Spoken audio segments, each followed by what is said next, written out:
welcome to another Mattel Jurassic Park stream. And you may have noticed I have a shiny new intro. Give me an ooh. That's absolutely right. And if you stay to the end, you might see an outro as well. Okay, but for today, we are going to have a look at two, not one, not two, but two Mattel Creations sets. We have the Doctor Who Lab Tour here, and in the background the Steven Spielberg set that was released a couple of months ago. So since we got the Spielberg first, we'll have a look at that one. I said Doctor Who, not Doctor Who.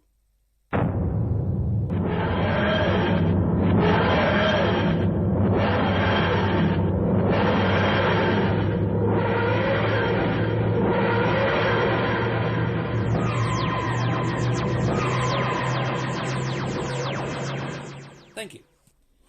It is, of course, Doctor Who Day as of this stream recording, but I'm turning it into a Doctor Who Day instead because of the similarity of the names. I like wordplay, can you tell? So, we'll have a look at this Steven Spielberg set first. A lot of people got this in very good condition. I have to say straight away that, unfortunately, mine came a little bit battered and stepped upon. You might be able to see a bit of a crease in the box here, and maybe in another here, in this side here, if I catch the light in the right way. There you go, you can just about see it there. Frustrating, of course, but otherwise, gorgeous rendition of, let's see, that's the general Jurassic Park Mattel creation, the sort of spiel. Spiel, because Spielberg. Anyway, and this is, of course, a recreation of the classic black poster. Very nice indeed. So, what's in this Spielberg set? I hear you cry. We have a clapperboard. See, it says Jurassic Park. Roll 1, Scene 15F, Take 6. And, you know, director, Steven Spielberg. Date, 9/9/92. I'm sure that's the 9th of September 1992. Have to think what number corresponds with the year for a second there. and as we say, it says San Diego Comic-Con exclusive 23. So that's where this was mainly available first. We have also the actual clapper of the clapperboard. So, you know, so you can do the whole thing. It's just like Scene 15F, Roll 1, Take 6. Hey, lovely. And then, oh, wait a minute, there's actually figures in there as well. So we have Spielberg himself, a camera on a tripod, the director's chair, and then a Hammond Collection Dilophosaurus with a lovely background of the scene that the Dilophosaurus features in. And let's read some spiel. Spiel again. I'll try and read it in an Attenborough voice. An industry legend, director Steven Spielberg is masterfully skilled at creating on-screen thrills. His 1993 classic Jurassic Park became a global phenomenon of epic proportions and made movie history by bringing dinosaurs to life in a ferociously striking way. There we go. And there's the logo for the 30th anniversary. This is mainly where the damage happened on my packaging, I'm afraid. You can source as increases.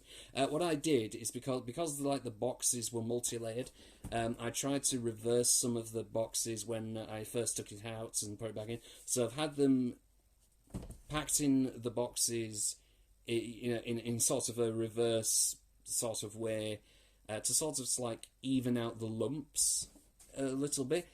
For the most part, it's worked, but you can still see the unfortunate damage. So let's get a look at Spielberg and the Dilophosaurus. The thing that shows it's an animatronic Dilophosaur, not an actual Dilophosaur. And here's the backdrop for that tray. Very nice early rendition, similar to the backdrop that they used for the Hasbro Transformers Dilophocon and JP12 scene. Of course, they didn't have that there. There's the JP12, there's the winch coming down from it. No Nedry, which is interesting. The E-Stock sign, which if you have a look, does not say E-Stock. To me, that's very strange. Anyway, let's look at some figures. Okay, they're all out. Do you know, usually with the plastic trays for these kinds of things, usually I throw them out because it's just plastic tray. But I might actually keep this one for this set, because this set is like a unique one-off novelty sort of thing. It's the director of the movie. He's like clang. Anyway, so I might actually keep this one, so I can keep it in the box displayed as, and yeah, keep it all together. So let's put them all together. Right.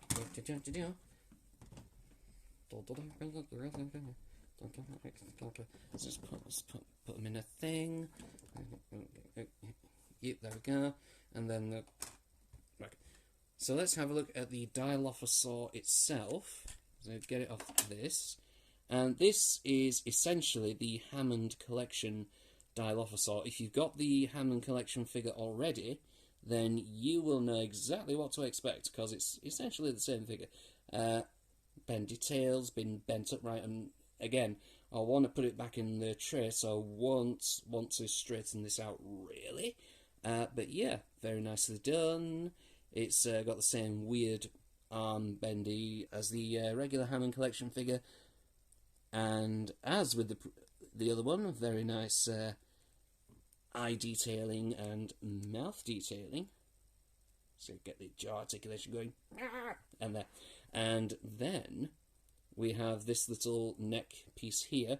The only thing is that the beauty of the paintwork, of the design work on this thing, as it stands, like that, is gorgeous. But then this thing, it's the same with the regular one. This thing just ruins it, in my opinion.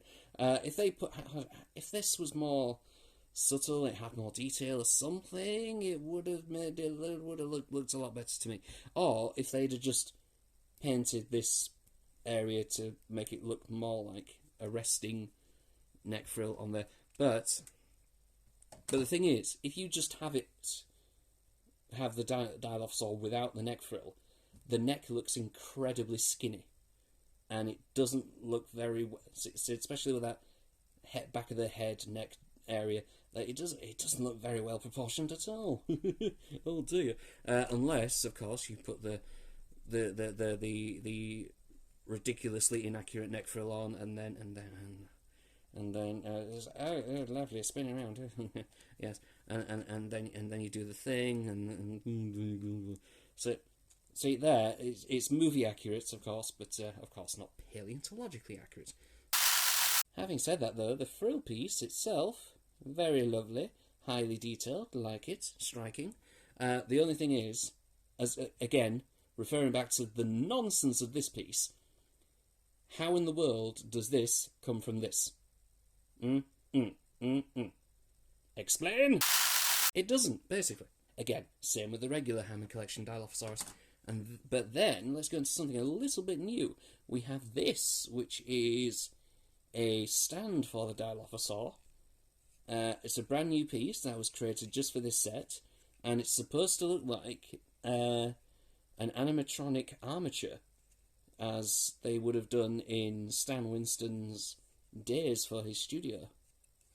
I don't know how much detail it can pick up. Oh, you can pick up a little bit. So you can see all the cables, you can see the mechanical arm detailing. Very nice. So as someone who loves animatronics and behind the scenes special effects like that, this is so cool to me. And then you put it in the crotch area, of course, and make it look like he's going along doing his thing. Now we get to the main event. So sticking with the movie making side of things. So look at this camera. This is quite hefty. I didn't think this would be so hefty, but yeah, I'm quite glad about that. It's a Panavision camera, as they used back then. Does it actually have a Panavision on it? No, I don't think it's an official Panavision camera, but if you know your movie making, you know exactly what this is. And it's got an articulated eyepiece, which is really cool. I like that. It's one of those things that didn't need to do. Oh, and the camera pans on the tripod. Very nice. The camera has articulation. So yeah, detail abound. The only thing is, a lot of these pieces are in a lot of black colours, so apologies if you can't see them very well. Although, having said that, I do like the difference that the camera lens has, because that camera lens is not... It's definitely not a glass piece or a clear plastic piece, but the paint on that is clearly glossy or shiny or whatever compared to the matte, so it really looks like a camera lens. That's a very nice effect. I like that a lot. So just a little touch like that. Delicious. Okay, so we'll get the Dilophosaurus close up later. There you go. And then let's have a look at the director's chair. Steven Spielberg. I should hope so too. Jurassic Park logo on the back. So it's a very nice print as well, considering this is not a flat plastic surface. It's supposed to emulate fabric, isn't it? So yeah, very nicely done. And composed of several pieces. Unfortunately, no real articulation on the chair itself. It would have been an extra nice little thing, right, if the chair were able to collapse and fold like a real director's chair. But oh well, can't have everything. And we have the man himself, Mr. Spielberg. So he is basically a Hammond collection figure. He has all the usual articulation requirements of a Hammond collection figure. Sooner or later they will implement double-jointed elbows into it, but if the elbow stays like that, you know what, I'm not too mad, because sometimes you only need to do so much arm articulation, especially with someone who isn't known for their action unless they're in Austin Powers 3. That's an obscure reference. So, yeah, we've got some soft plastic for the t-shirt here, for the arm cuffs and the bottom of the shirt here. Surrounding the waist area, that moves as well. We've got universal joints for the hips, and then double jointed knees, and then he can do the full Van Damme. Oh yeah! So yeah, there we go. And t-shirts very nicely replicated. That art pop style design of how we used to perceive dinosaurs before he changed it all, and mainly the head itself. That's you can see the glasses like on previous figures like Malcolm and Alan Grant. They're a separate piece. All in all, I think this is a very good rendition of Spielberg. You look at this and you think, oh, I know exactly who that is. Let's have him sat in the chair, shall we? Have him sat in the chair, just relaxing, reviewing some dailies, waiting until the animatronics department fixes a last-minute problem with the dialer. The usual sort of movie stuff in an effects-laden film such as Jurassic Park. So have him there whilst we look at the next one, Dr. Wu. Dr. Wu's Lab Tour. So we have the 30th anniversary decal there on the back, like the Spielberg box. We have the Mattel Creations Jurassic Park stuff there. And I've already had a look into this. If we crack it open here, they very cleverly implemented a little tab, although rather messily, to stick into the sound box, which when you pull it out is turned on. How cool is that? I'll get it out here, because once that tab comes out, as you may know from other electronic toys, the features are activated. Very nice designs of the stone version of the logo, which I kind of want to see more of. Funny thing is, for Jurassic World Dominion, before that logo was introduced, I thought they were going to do something similar to this, whereby a skeleton and the words Jurassic World Dominion would be like fossilized bones. So it looked like bones coming out the rock. I thought that would be something like that, but alas, never mind. Okay, so let's read some stuff. Bingo. Dino DNA. During the tour of the lab at Jurassic Park, head geneticist Dr. Henry Wu confirms that by controlling dinosaurs' chromosomes, there is no unauthorized breeding. However, the strategy to fill in the sequence holes with frog DNA seems to prove otherwise. Vague attempt at a Mr. DNA. And why would we do Mr. DNA? Because he's in the set as well, of course. Even though Henry Wu and Mr. DNA aren't any couple of characters that actually interacted, it would have made more sense for the suited John Hammond and Mr. DNA to be... That's the only main thing I have with this set already, is that Mr. DNA is a part of this. I would have preferred, honestly, Doctor Wu with some more lab stuff, if that makes sense. Like an articulated arm, or, you know, with the nest and the podium that originally came with the first John Hammond figure. Something like that, you know. Oh well. But we've got Mr. DNA, we've got a little bit of the thing in the back. So, let's have a listen to some lines. It's really not that difficult. Bingo. Dino DNA. It's a velociraptor.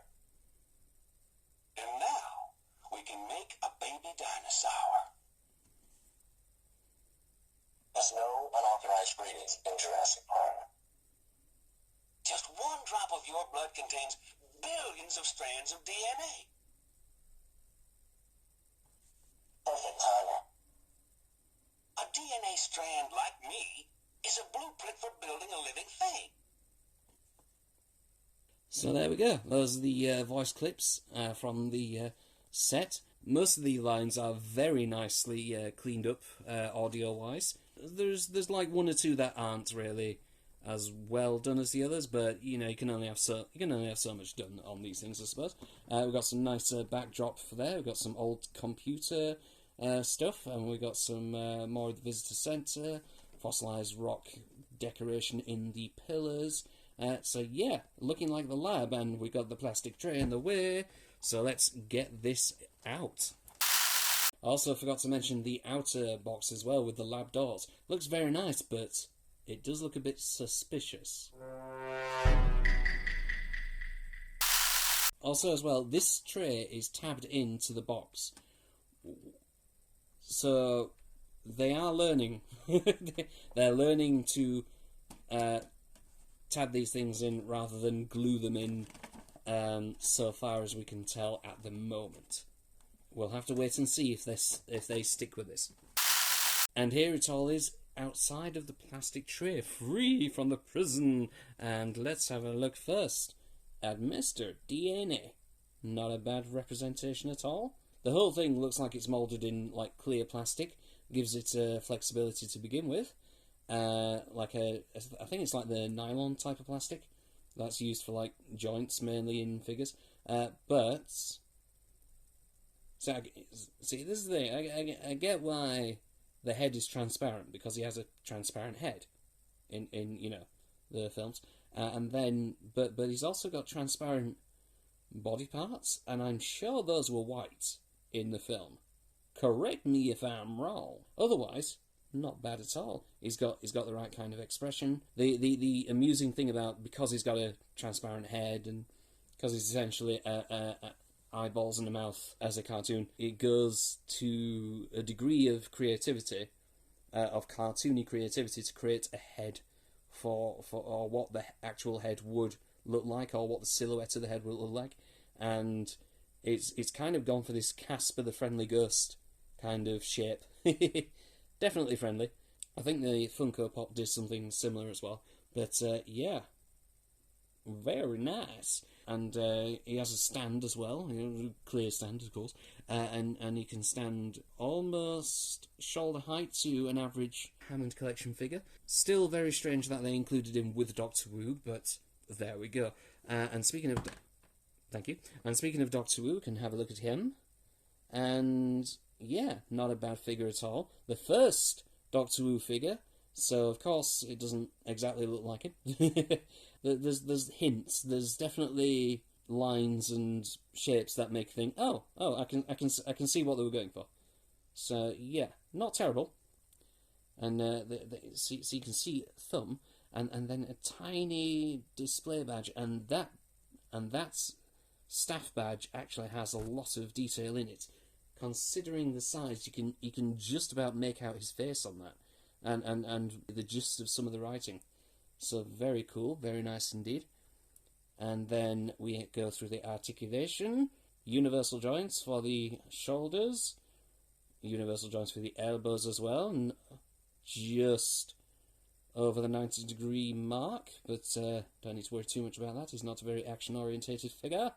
And got some wrist pivots as well, and helped, of course, by extra hands that plug in. One here with the clipboard as well. Let's have a look at the clipboard. We have a grid of stuff that looks like it's been smeared with blood. I hope that's not human blood. Then again, why would you hope it's dinosaur blood? Come on. And then there's a waist swivel as well.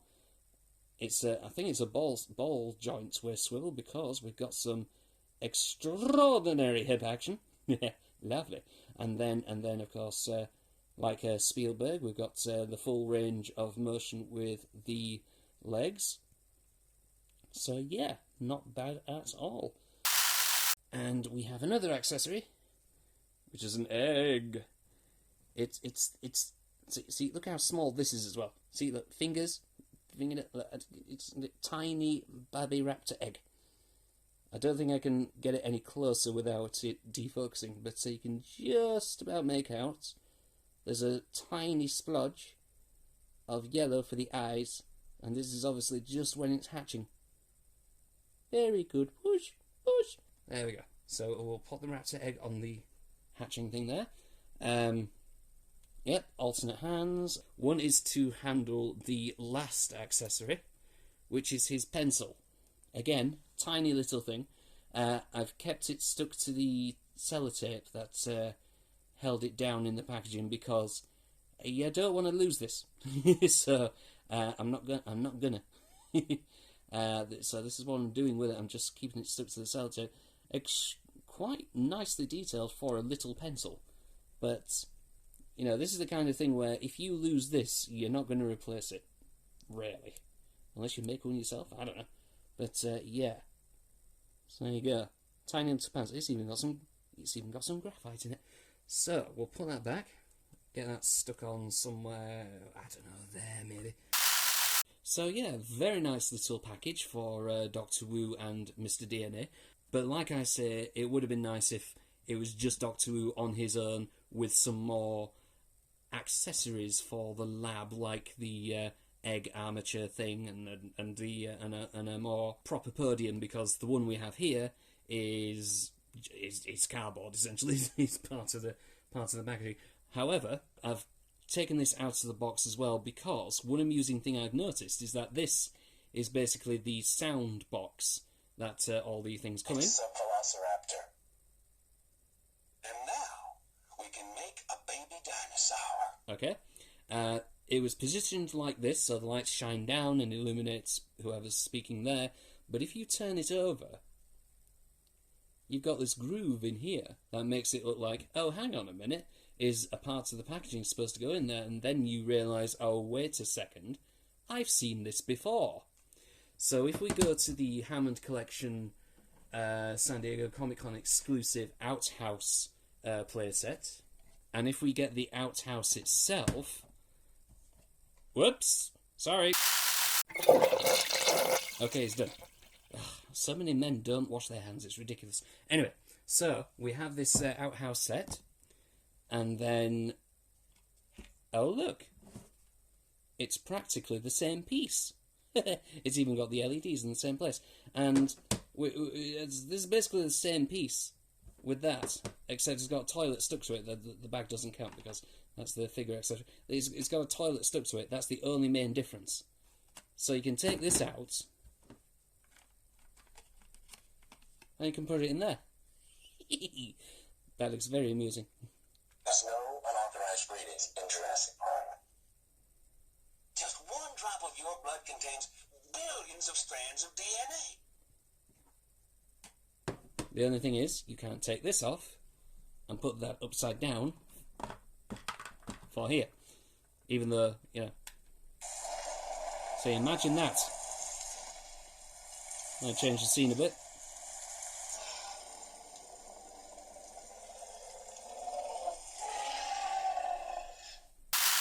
It is a nice reuse of a sound box, but very amusing nonetheless. So I'll get the outhouse out of here, and we'll take a moment to get this back in there, so we can do a little thing. Alright, so there we go. That's the Doctor Who Lab Tour pack, all back together. Got the things there, and I've also put Mr. DNA stand slightly under the backdrop of his little bit. Having said all that, all about DNA not necessarily needing to be a part of this thing, you can actually take this bit out and it just becomes the lab. So I think you can actually separate those two, but you know, it's not the end of the world. So we'll close that back up. The only thing is, these don't really stick. These doors don't really, you know, hold in place. It would have been nice if they had an extra little magnet or something. I can tell why, because they wanted this to be exposed, but it's right in the middle because it's using the same sound box as the outhouse, as you saw earlier. But yeah, so that is both the Doctor Who Lab Tour set and the Steven Spielberg commemorative pack from Mattel Creations. I want to thank you all very much for watching. Stay awesome, T-cells, and each other. Wash your dang hands, of course. And yeah, shall see you in the next one. And let's see if the outro can match the intro. Bye!